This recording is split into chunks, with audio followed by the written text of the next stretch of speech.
在这个世界里，富人连走路都慢条斯理，生怕被人看出着急的样子显得掉价。威尔反应过来，猛然刹住脚步。刚刚暴富的他还没适应新身份，他学着上流阶级的样子踱进酒店，随手包下最贵的套房。结账时只是漫不经心亮出手腕，服务员用扫码器轻轻一贴，2个月的寿命瞬间被划走，他也丝毫不在意，因为他的时间多到令人发指。原来在未来世界，时间成为了唯一的交易货币，如果手腕上的倒计时清零，也就代表着寿命走到尽头。在这个疯狂的时代，躺平成了奢侈品，所有人的遗传基因都被设定在25岁，不管活了多久，依旧能够容颜不老。但代价是必须不断赚取时间才能活下去。在这里，穷人连躺平的资格都没有，他们每天一睁眼就要拼命工作，赚取的时间只够勉强撑到第二天，真是朝花夕拾，还朝不保夕。早晨花了，晚上都不一定能拾回来。威尔和母亲穷得叮当响，今天还是威尔母亲50岁的生日，可他昨晚加班换来的香槟甚至都来不及打开，因为他们连庆祝的时间都没有。再不出去工作，倒计时就要撑不过今天。母亲硬是挤出了半小时让威尔吃饭，威尔飞奔离去。穷人的习惯刻在骨子里，他每一秒都不敢浪费。然而刚出门他就发现物价又涨，一杯最普通的咖啡都要4分钟，这让威尔工作更加不敢懈怠。但刚刚我算了一下，有点破防。库迪的咖啡9块9，那么算下来1小时等于时薪150，如果一天工作8小时，也就是月薪3万6。原来穿越到那个世界，我连威尔的日子都过不上，有点破防了。街角蹲着一群赌命的人，他们围成一圈掰手腕，输的人当场被划走时间，赢家则多活几天。有人数字归零倒在地上，但大家都习以为常，没有人多看一眼。下班后，威尔去贫民窟酒吧找朋友，朋友已经喝得烂醉，醉醺醺的指着角落里一个男人，告诉他酒吧来了一位100年时间的富豪。这个朋友叫布莱尔，我是预言家，我预言他要是再不戒酒的话，就会因为酗酒死掉。但显然威尔此时的好心肠没用在提醒朋友上。威尔走上前提醒富豪说，这里是贫民窟，你的时间会带来危险。没想到话音刚落，一伙时间强盗冲了进来，他们的目标正是这个100年时间的男人。威尔决定好人做到底，拽住男人从后门厕所翻出去，一路逃进废弃的飞机工厂。等到危险解除，威尔才开口发问，疑惑男人为什么要从富人区来到这儿，是不是嫌自己活得太久了？富人苦笑着告诉他，确实是这样，自己已经无法感受生命的意义，还告诉他一个上层人才知道的秘密，贫民区的物价之所以不断上涨，是因为时间资源是有限的，富人们想要永生，就得让穷人死得更快。 Why do you think there are time zones? Why do you think taxes and prices go up the same day in the ghetto? The cost of living keeps rising to make sure people keep dying. How else could there be men with 1,000,000 years while most live day to day? But the truth is, there's more than enough. No one has to die before their time. 富豪忽然问这个为生存奔波的年轻人，如果你拥有100年时间会做什么？威尔嘴角扬起一丝苦笑，说那样就不用总是盯着时间看了。这句简单的话让富豪陷入了长久的沉默，两人就这么坐着睡了一觉。到了早上，富豪悄悄来到威尔身边，将自己的100多年都送给了他，这才是真正的现实版。如何一句话让富豪给我100万？这样的霸道富豪多来点好吗？谢谢。富豪给自己留了最后5分钟，在这短暂的时光里，他望着初升的太阳，脸上浮现出多年来未曾有过的平静。威尔醒来时，发现富豪已经不见踪影，手腕上的数字突然变成了一长串。他握紧突然充盈的时间储备，首先找到了曾经接济过他们家的好友，毫不犹豫地划给对方10年光阴。没想到这个举动让他后悔了一辈子。接着他精心挑选了一束鲜花，来到母亲每天下班的公交站台，准备给操劳半生的母亲一个惊喜。想必威尔就曾经认真规划过，如果彩票中了100万该怎么花。然而命运总是擅长黑色幽默，母亲刚刚用大部分时间支付了房屋贷款，只留下勉强够回家的余额。偏偏这天公交车费毫无征兆的翻倍，车上乘客面对他的求助全都无动于衷，母亲只能拖着疲惫的身躯向家奔跑。站台上的威尔一直等到末班车离开，却始终不见母亲的身影，不安在心头蔓延。他朝着母亲可能走过的路线狂奔，昏暗的街道上，两颗牵挂的心在夜色中向着彼此靠近。时间和金钱固然重要，但这都无法比拟至深至爱的亲情。但时间这个最残酷的裁判，最终让母亲在触手可及的距离停下了脚步。她倒下的瞬间，手腕上的数字刚好归零。威尔赶到时，只来得及接住母亲逐渐冰冷的身体。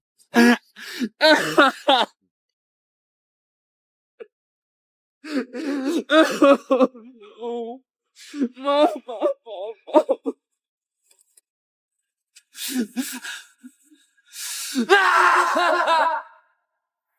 母亲在去世前见到了儿子，而他也终于脱离了苦海。但这也告诉了我们两个惨痛的教训：首先是快没钱的时候，一定要看看自己的自动扣款开没开；其次，跑步的时候记得穿运动装，非必要情况别穿裙子和高跟鞋。另一边，时间警察找到了富豪尸体，威尔被误认为与富豪死亡有关，他成了警方通缉的对象。而为了报复那些设定时间规则的富人，威尔毅然决然地向富人区出发。通往富人区的路上关卡重重，每过一道检查站都要支付惊人的时间费用。这些剥削让威尔的眼神越发锐利。然而他下车就习惯性的奔跑，吃饭时仍保持着狼吞虎咽的习惯。这些贫民窟的本能举动自然引起了路边一个女孩的注意。西维亚哪见过这种糙汉文学里的帅哥？威尔稍显粗莽的举动让他移不开眼。威尔径直走向最豪华的赌场，那里正在进行一场豪赌。赌桌中央坐着时间银行的行长，一个拥有9000年寿命的巨头。威尔沉着应战，凭借精准的计算和过人的胆识，最终赢走了行长1000多年的时间筹码。出乎意料的是，行长非但没有动怒，反而对这个来自底层的年轻人产生了兴趣，热情邀请他参加当晚的私人宴会。更让人意外的是，白天注意到威尔的西维亚此刻站了出来，原来他就是行长的千金。为了这场宴会，威尔不惜花费60年时间购置顶级豪车。夜幕降临，他驾驶着流光溢彩的跑车驶入行长的私人庄园，包括西维亚在内的3位美女上前迎接。虽然3人看起来简直像3个姐妹，但她们分别是行长的母亲、妻子和女儿，这给我一种家里排辈分，我得叫刚出生1个月的小孩姑姑的奇怪感觉。有钱人不会被时间夺去生命，时间也不会在他们身上留下任何痕迹。宴会厅内，西维亚穿过人群找到了威尔，他早就看出威尔来自贫民区，却意外的羡慕他那自由自在的生活方式。富人的永生带来的不是幸福，而是无尽的空虚。所有人都小心翼翼地遵守规则，活了几百年，却从未真正活过。威尔其实内心是无语的，但是也知道未经他人苦，莫劝他人善，就直接拉着他来到别墅外的海滩。夜色中的海浪不安地翻涌，海风带着咸湿的气息。威尔脱掉了上衣，他的身材把西维亚瞬间迷住了。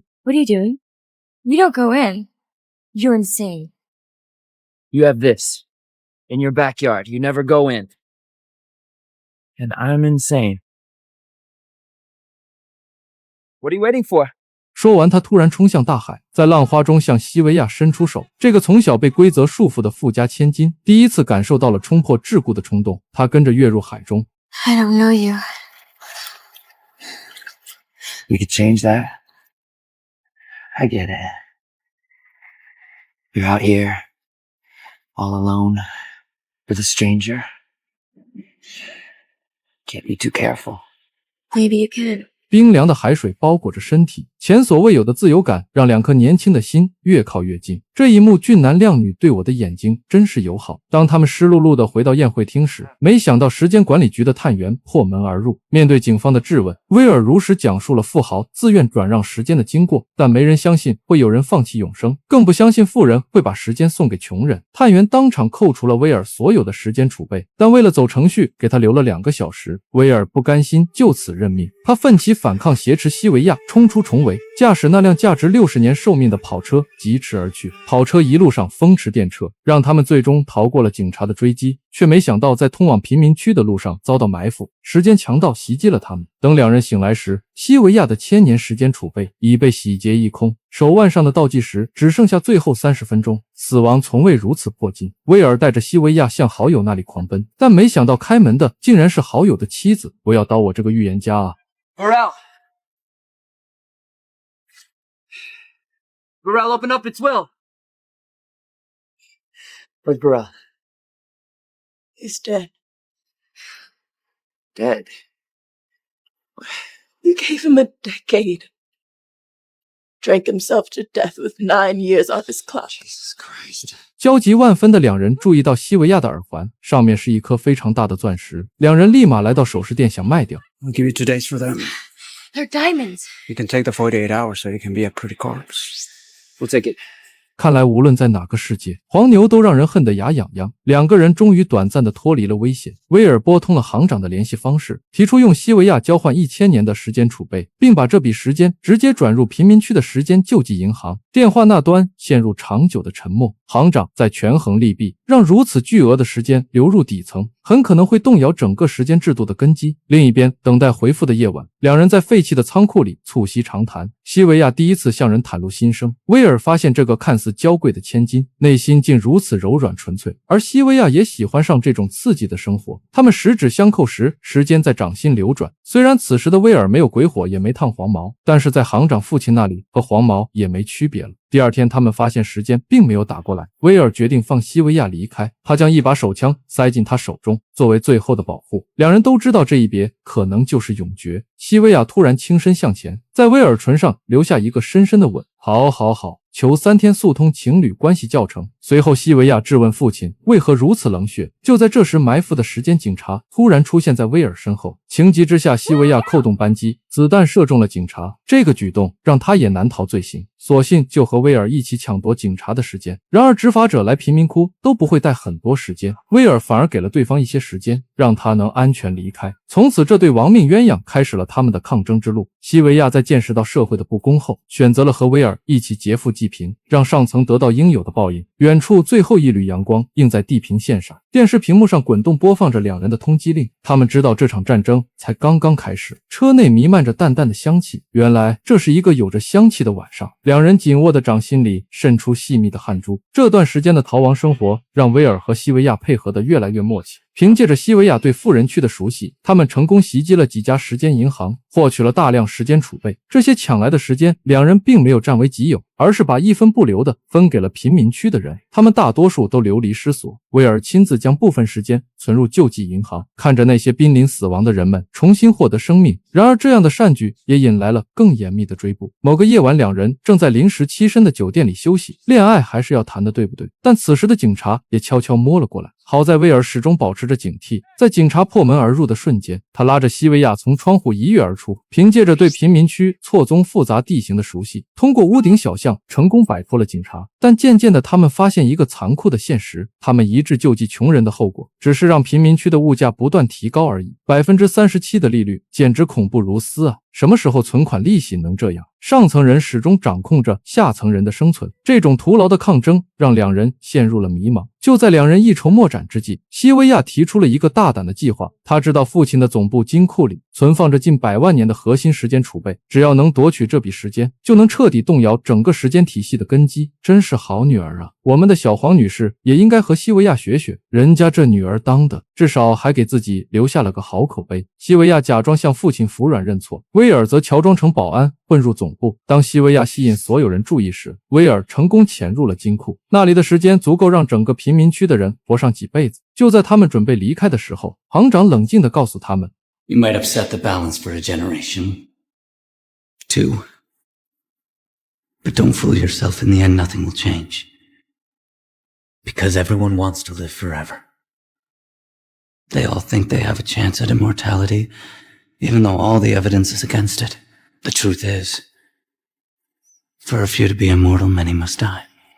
威尔好似被撕开了伤口，用枪死死抵着行长，手指扣在扳机，微微颤抖。他望着这个掌控时间帝国的男人，突然意识到自己内心深处的矛盾。他既渴望让母亲获得永生，又痛恨这个制造不平等的时间体系。当然，母亲死了不能复生。最终，他夺走了行长的防弹车钥匙。街道上警笛声四起，时间警察的车辆紧追不舍，每个路口的关卡都在消耗他们的时间储备。当贫民区出现在视野中时，威尔将抢来的时间全部注入了救济银行。追捕的警察很快包围了他们，两人在混乱之中逃了出来。就在他们打算去居所拿备用时间时，警察在半路拦住了两人。他们并没有慌张，反而觉得幸运，因为想要抓捕他们，就要先给他们续命。这时警察也突然想到了什么，低头看向手腕，却已经来不及，他的生命就剩了5秒了。警察倒在了两人面前，而他俩低头一看，自己的时间也所剩无几。威尔突然想到警车上一定有时间储备，两人立马开始为命运奔跑。威尔先一步跑到了车子里，当他砸开车窗拿到时间储备时，西维亚的倒计时已经进入最后10秒。就像曾经那个遗憾的夜晚，又是一个路口，又是最爱之人。他们的手掌都伸向彼此，两人再次隔着马路奔向对方，但这次威尔在最后一刻将时间注入了西维亚的手腕。夕阳的余晖中，两人紧紧相拥，劫后余生的喜悦让这个拥抱格外用力，拥吻的时刻更加热烈。不过现在我要来破坏氛围了，我对这个场景的评价是，女主的脚就像钢铁做的一样，怎么会有人穿着10厘米高跟鞋还能在凹凸不平的路上跑得那么快？这一场戏下来要受多少工伤啊！另一边，这场时间革命带来了短暂而剧烈的社会变革，成千上万的平民第一次拥有了足够的时间储备，他们纷纷涌向富人区，阶级壁垒在那一刻轰然倒塌，街道上挤满了获得新生的面孔。但这种混乱的平等能持续多久？没人能够断言。时间规划局构建了一个令人惊艳的科幻世界观，用寿命代替货币，将资本主义的剥削本质赤裸裸地展现出来。它将资本主义追求的利润变成寿命。在这个世界里，底层人民被迫用生命换取生存，永远困在温饱线上，没有余力思考未来，而权贵们则坐拥无尽时光，推动着文明发展，却对挣扎求生的民众视而不见。然而正如我们所知的一样，世上没有完美的体系，之后必然是再一次的轮回。可惜这样深刻的主题被拍成了7分的剧情，电影停留在表面动作戏码，没能深入探讨这个设定背后的社会学意义。如果交给更有野心的创作团队，本可以成为一部发人深省的杰作，而不是沦为又一部爆米花电影。当然